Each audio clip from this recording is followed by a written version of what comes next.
Subscribe now and press the bell icon. Never miss an update.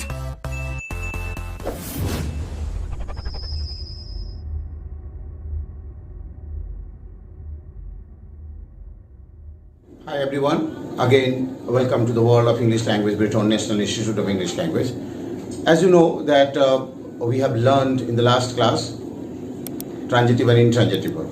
हम लोग पिछले class में ट्रांजिटिव और इंट्रांजिटिव वर्ब पढ़ चुके हैं. अगर आप इस वीडियो में नए हैं तो आप हम लोगों को पहले सब्सक्राइब कर लीजिए. जैसे सब्सक्राइब कर लेंगे तो बाकी के वीडियो आप आराम से देख पाएंगे. और जितने वीडियो में लिंक दिए हुए हैं उन सब लिंक को भी आप देख सकते हैं और भी अपने आप को अपडेट करने के लिए. तो पिछले क्लास में आपको बताया गया था ट्रांजिटिव और इंट्रांजिटिव वर्ब क्या होता है. अब हम लोग सीखेंगे इस वीडियो में कि ट्रांजिटिव और इंट्रांजिटिव वर्ब को सीखने से फायदा क्या होता है. तो चलते हैं देर न करके कि ट्रांजिटिव और इंट्रांजिटिव सीखने से सबसे बड़ा फायदा होता है वॉइस का, और एक वर्ड होता है कॉजेटिव का. तो ये कॉजेटिव और वॉइस दो वर्ड होता है इंग्लिश में, एक होता है वॉइस और एक होता है कॉजेटिव.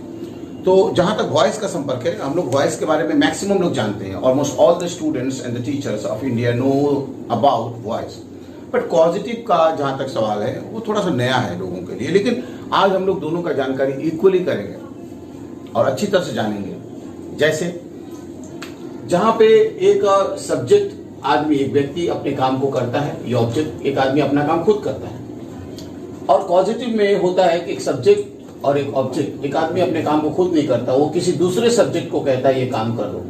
मतलब जब सब्जेक्ट अपना काम खुद कर लेता है तो वो एक्टिव वॉइस है, और जब वो आदमी किसी दूसरे को कहता है कि वो काम कर दो या किसी दूसरे से वो काम करवाता है तो उसको हम लोग पॉजिटिव कहते हैं. तो अभी वॉइस का और पॉजिटिव का दोनों का जानकारी हम लोग एक साथ करेंगे. जैसे अगर लोगों को कहा जाए कि पॉजिटिव होता है क्या, तो हमको ये समझना पड़ेगा कि आगरा का ताजमहल शाहजहां बनाया था कि बनवाया था. हम लोग समझते हैं कि आगरा का ताजमहल शाहजहां बनाया था या बनवाया था, दोनों एक ही बात है. एक बात नहीं है, लेकिन आप अगर हिंदी बैकग्राउंड से हैं तो आप समझते होंगे दोनों का क्या फर्क है, दोनों में क्या अंतर है.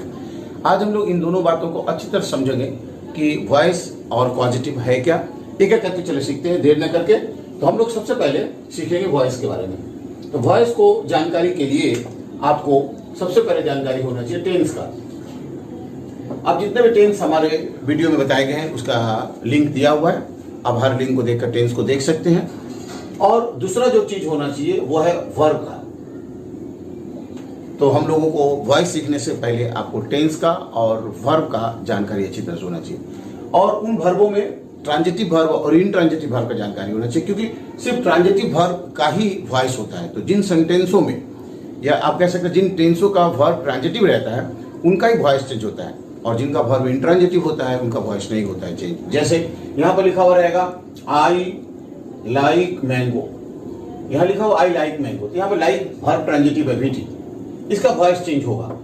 लेकिन अगर ऐसा लिखा रहेगा आई लिव इन कोलकाता, और ऐसा कोई सेंटेंस दिया हुआ है और कोई कहता है इसका वॉइस चेंज करो, तो यहाँ पे लिव इंट्रांजिटिव वर्ब है, इसका मतलब प्रीपोजिशन है, ये वर्ब इंट्रांजिटिव है, इसका वॉइस चेंज नहीं होगा.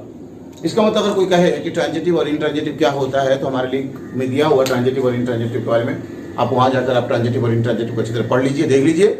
उसके बाद वॉइस सीखने के लिए आइए. जब आप वॉइस सीखने आएंगे तो आपको ये जानकारी होना चाहिए जिन सेंटेंसों और टेंसों का वर्ब ट्रांजिटिव होता है सिर्फ उनका ही वॉइस चेंज होता है, इंट्रांजिटिव वाले का वॉइस चेंज नहीं होता. अब इस बात को अच्छी तरह से जान लीजिए, अच्छी तरह समझ लेंगे. चेंज करने के लिए जब चेंज करने का बारी आएगा तो हम लोगों को ये वॉइस को दो हिस्सों में डिवाइड किया गया. हम लोग बचपन सुन चुके हैं, एक को कहते हैं एक्टिव वॉइस और एक को कहते हैं पैसिव वॉइस. एक्टिव और पैसिव दो फॉर्म है. एक्टिव वॉइस में सब्जेक्ट होता है, पैसिव वॉइस में भी एक सब्जेक्ट होता है. एक्टिव वॉइस में सब्जेक्ट के बाद वर्ब का फर्स्ट फॉर्म होगा या तो वर्ब का सेकंड फॉर्म होगा. पैसिव वॉइस में सब्जेक्ट के बाद टू भी वर्ब होना चाहिए, और उसके बाद वर्ब का थर्ड फॉर्म, या इसको कहते हैं past participle form of the verb. तो एक्टिव वॉइस के लिए आपको सब्जेक्ट के बाद वर्ब का फर्स्ट फॉर्म या वर्ब का सेकंड फॉर्म होना चाहिए, और पैसिव वॉइस में सब्जेक्ट के बाद टू भी वर्ब, उसके बाद वर्ब का थर्ड फॉर्म होना चाहिए. और उससे भी बाद आपको देखना पड़ेगा, कोई एक सेंटेंस लिखना पड़ेगा जो सेंटेंस टेंस के हिसाब से प्रेजेंट इंडेफिनिट हो और उसमें का वर्ब कम से कम ट्रांजिटिव हो. आई राइट अ लेटर. अब ध्यान से देखिए, इसमें जो टेंस है वो प्रेजेंट इंडेफिनिट है और उसमें आया हुआ वर्ब ट्रांजिटिव है. तो दो शर्त, दो कंडीशन को आपको मानना पड़ेगा.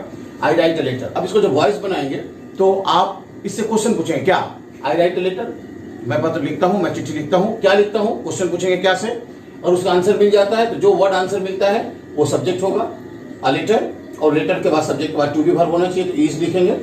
ध्यान रखेंगे कि यहाँ पर राइट लिखा हुआ इसलिए इज लिखा, अगर यहाँ पर रोट लिखा रहता तो इज का वाज लिखते हैं, अ लेटर वाज, और उसके बाद past participle form written by. इसका मतलब क्या, एक्टिव से पैसिव बनाने के लिए हम लोगों को कम से कम टेंस का अच्छी तरह से जानकारी होना चाहिए, और उस टेंस में आए हुए वर्ब का, कि उस टेंस में कम से कम एक ट्रांजिटिव वर्ब हो। अगर उसमें का वर्ब ट्रांजिटिव है तब उसका वॉइस चेंज होगा, अगर उसका वर्ब इंट्रांजिटिव है तो उसका वॉइस नहीं चेंज होगा। तो आप जैसे लिखते हैं I write a letter is written by me. अब ये टेंस को अगर आप कंटिन्यूअस टेंस से बदलना चाहते हैं तो यहाँ पर सब्जेक्ट के बाद टू बी वर्ब लिखेंगे, आई एम। जब आप आई एम लिखते हैं तो ये राइट हो जाएगा writing, I am writing a letter, ऐसा। अब इसको भी कंटिन्यूअस करना चाहते हैं तो यहाँ पर भी टू बी करेंगे, जो काम उधर करेंगे एक्टिव वॉइस में, पैसिव वॉइस में वैसे ही करेंगे, ए लेटर इज लिखेंगे, और जो पहले से इज और वाज है वो बी बनकर बीन हो जाएगा, क्योंकि कंटिन्यूअस टेंस में इज या मार के बाद में आईएनजी होना चाहिए। और रिटर्न वगैरह जैसे पहले की तरह है, retain by me.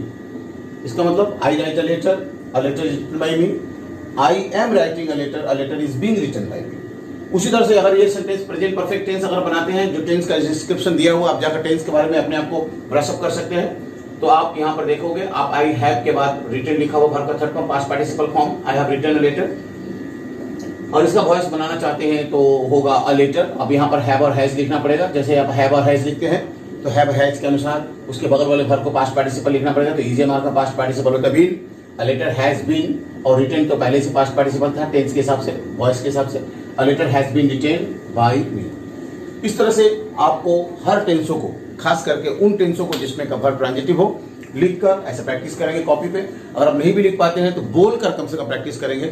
I write a letter is written by me, I am writing a letter is being written by me, I have written a letter has been written by me, I eat mango is written by me, I am eating mango is being written by me, I have eaten mango has been written by me, I play cricket is played by me, I am playing cricket is being played by me, I have played cricket has been played by me. तो ये आपको practice करना पड़ेगा। Practice करने के बाद आपको आने वाले वीडियो में दिखाया जाएगा कि वॉइस का यूज हमारे रोज की जिंदगी में कहाँ होता है, लिखते समय, बोलते समय, पढ़ते समय कहाँ होता है। बहुत लोग कहते हैं कि हम लोग सब वॉइस जानते हैं लेकिन फिर भी इंग्लिश बोल नहीं पाते हैं। हम लोग वॉइस जानते हैं लेकिन इंग्लिश लिख नहीं पाते हैं। हम लोग वॉइस जानते हैं लेकिन इंग्लिश में वॉइस का यूज कहाँ होता है, कब हम लोग वॉइस का यूज करेंगे। तो इन सब के बारे में, वॉइस के यूज के बारे में जानकारी करने के लिए आने वाले वीडियो का आपको इंतजार करना पड़ेगा, और इन वीडियो में लिंक दिए हुए रहेंगे, उसको देखिए, आपको मालूम चलेगा कि वॉइस का रोल हमारी जिंदगी में कितना इंपॉर्टेंट है और कैसे यूज करते हैं। लेकिन उसके पहले आपको जानना पड़ेगा ट्रांजिटिव और इंट्रांजिटिव। उम्मीद है आपको समझ में आ रहा होगा।